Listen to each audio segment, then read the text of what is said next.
बहू, अब यह काम न करने के बहाने पुराने हो गए। मेरे भी बच्चे हुए हैं, पर कुछ दिनों बाद से ही मैं घर के सारे काम करने लगी थी और तुम्हारी जचकी हुए पूरे 10 दिन हो गए। अब आराम वाराम छोड़ो और कुछ काम धाम करो। ऐसे दिन भर बैठी या सोती रहोगी तो शरीर खराब हो जाएगा। इस समय घर के काम करने से शरीर सही रहता है, नहीं तो बाद में तुम्हें ही भुगतना पड़ेगा। और वैसे भी तुम्हारा कोई ऑपरेशन से बच्चा तो नहीं है, साधारण डिलीवरी है, इसीलिए चिंता वाली कोई बात नहीं है। पत्नी हेमलता की बातें सुनकर पति पुनीत ने कहा, अरे भाग्यवान, तुम क्यों बहू के पीछे दिन भर पड़ी रहती हो? वह बेचारी आराम कर ही कहाँ पाती है, दिन भर तो बच्चे में लगी रहती है। और चाहे साधारण तरीके से डिलीवरी हुई हो, पर इन 40 दिन तक तो शरीर कच्चा रहता है। अगर अभी से ही तुम घर के काम में उसे लगा दोगी तो यह कमजोरी जिंदगी भर को सताएगी उसे। तुम एक औरत होकर दूसरी औरत का दर्द क्यों नहीं समझती हो? जब बच्चा नहीं हुआ था उससे पहले तुम बहू के पीछे पड़ी रहती थी। जितना काम करोगी प्रसूति में उतना ही आराम मिलेगा। बेचारी बहू को तुमने कभी आराम नहीं करने दिया और अब तुमको उसका 9 से 10 दिन भी आराम करना भारी पड़ गया। पूरी रात रात भर जाग कर बच्चे के गीले कपड़े बदलती रहती है और दिन भर भी उसी के कामों में लगी रहती है। तुम तो बस जाकर रात को उसके पास सोई रहती हो। क्या तुम कभी बच्चे का कोई भी काम करती हो? बस जब बच्चा सोता है तब थोड़ी देर को उसको खिलाने के लिए ले लेती हो। जब देखो बस काम काम काम। इसके अलावा तुम्हें कुछ और समझना भी है? तुम्हें पता है हम निम्न मध्य वर्ग के लोग हैं। बेटा हिमांशु भी मेरे साथ ही दुकान पर बैठता है।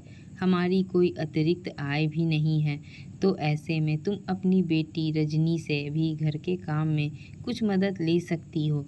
पर नहीं, वह तो तुम्हारी लाडली बेटी है। अगर वह काम करेगी तो तुम्हारी माँ की ममता कैसे देखेगी? और बहू सुधा, जो दूसरे घर से हमारे घर में इसीलिए आई थी ताकि हम भी उसे माता पिता का प्यार देंगे, पर नहीं, तुम तो पुराने ज़माने की सास होकर रह गई हो। अरे उसे बहू नहीं तो कम से कम इंसान ही समझ लो।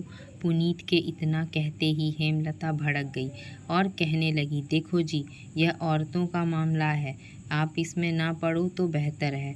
मैं जानती हूँ मुझे कब क्या करना है और मेरी बेटी की तुलना उससे मत ही करो। मैं तो मेरी बेटी को ऐसे घर में दूंगी जहाँ उसे कुछ ना करना पड़े।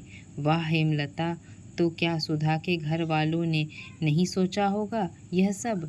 और भगवान न करे तुम्हारी बेटी को भी अगर तुम्हारी जैसी सास मिल गई तब क्या करोगी? खैर, तुमसे बहस करने से कोई फ़ायदा भी नहीं है। और ऐसा कहकर पुनीत जी घर के बाहर चले गए। हेमलता जी अपनी बहू को परेशान करने में कोई कसर नहीं छोड़ती थी। उसके मायके से आए हुए लड्डू भी सुधा के ऊपर कोई असर नहीं कर पा रहे थे, क्योंकि वह मानसिक रूप से बहुत परेशान थी। 15 दिन बाद तो हेमलता जी ने सुधा को घर के कामों के साथ साथ रसोई के कामों में भी लगा दिया। बेचारी सुधा दिन भर घर का काम करती और रात भर बच्चे के साथ जागती। ऐसी हालत में वह इतनी चिड़चिड़ी हो गई कि उसका स्वास्थ्य भी दिन पर दिन गिरता जा रहा था। हिमांशु भी अपनी माँ के डर की वजह से कुछ नहीं बोल पाता, लेकिन उसे अपनी पत्नी का दर्द भी नहीं देखा जा रहा था। हिमांशु भी रात दिन घुटता जा रहा था। माँ सुधा के आत्मसम्मान को चोट पहुँचाने में कभी भी कोई कसर नहीं छोड़ती।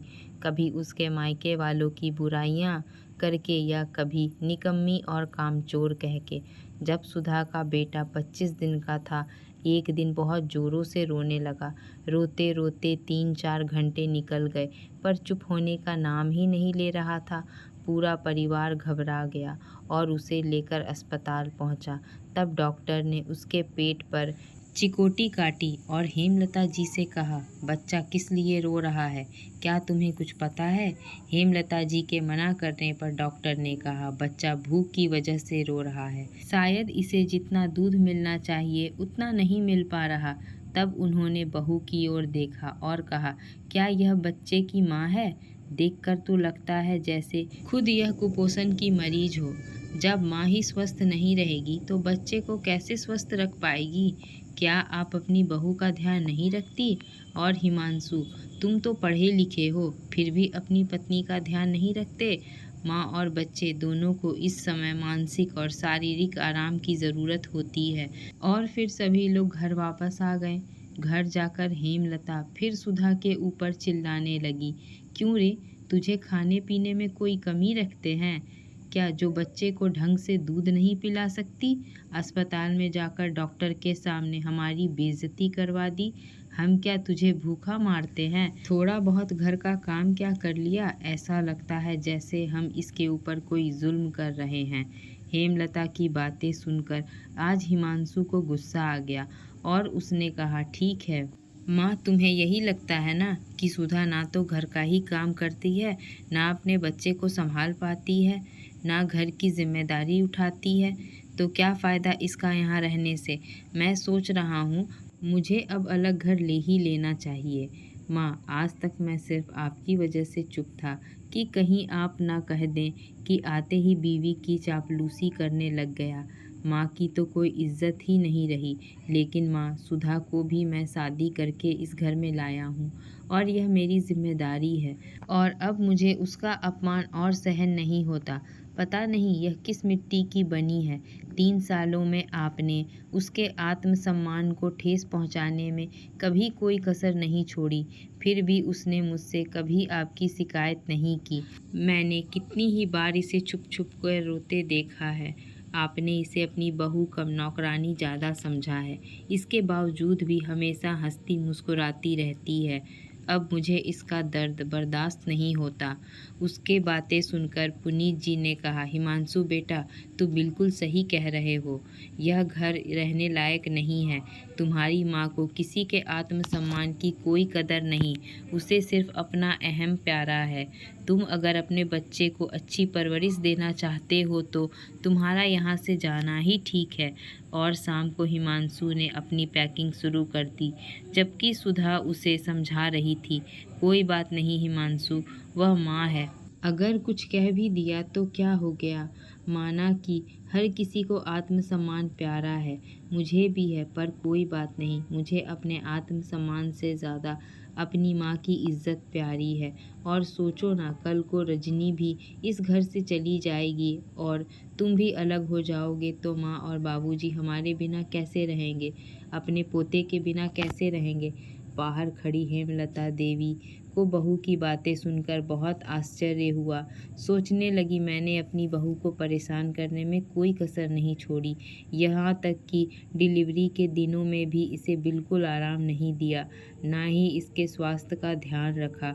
यह चाहती तो हिमांशु के साथ अलग होकर अपनी अच्छी ज़िंदगी जी सकती थी, पर फिर भी उसने मेरे बारे में ही सोचा और मैं अपने स्वार्थ में इतनी अंधी हो गई कि मुझे अपनी इतनी अच्छी सुयोग्य बहू के गुण दिखाई नहीं दिए। और ऐसा सोचती हुई वह हिमांशु के कमरे में चली गई और हिमांशु का हाथ पकड़कर बोली, हिमांशु, तुम इस घर को छोड़कर कहीं नहीं जाओगे, यह मेरा हुक्म है। और सुधा बेटा, क्या तुम अपनी माँ को माफ़ नहीं करोगी? मैं तो लोगों के बहकावे में आ गई थी, जो कहते थे कि अगर बहू को दबाकर नहीं रखा तो तुम्हारे सिर पर नाचेगी। उनकी बातों में आकर मैं अपने हीरे जैसी बहू को खो देती। अब मुझ में अकल आ गई है, अब तुम देखना मैं तुम्हारी कैसे माँ बन के दिखाती हूँ।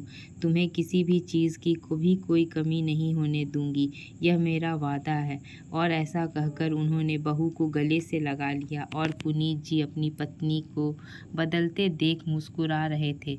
दोस्तों, बेटी के दर्द को हर माँ समझती है, लेकिन वहीं जब बात बहू की आती है तो उसकी तकलीफ नाटक ही लगती है। बेटी को दर्द हो सकता है तो बहू को क्यों नहीं, क्योंकि वह दूसरे की बेटी है, इसीलिए उसकी तकलीफ़ कोई मायने नहीं रखती। दोस्तों, हमारी कहानी कैसी लगी हमें कमेंट में ज़रूर बताएं। ऐसी ही पारिवारिक कहानियों को सुनने के लिए हमारे चैनल को सब्सक्राइब करना ना भूलें। धन्यवाद।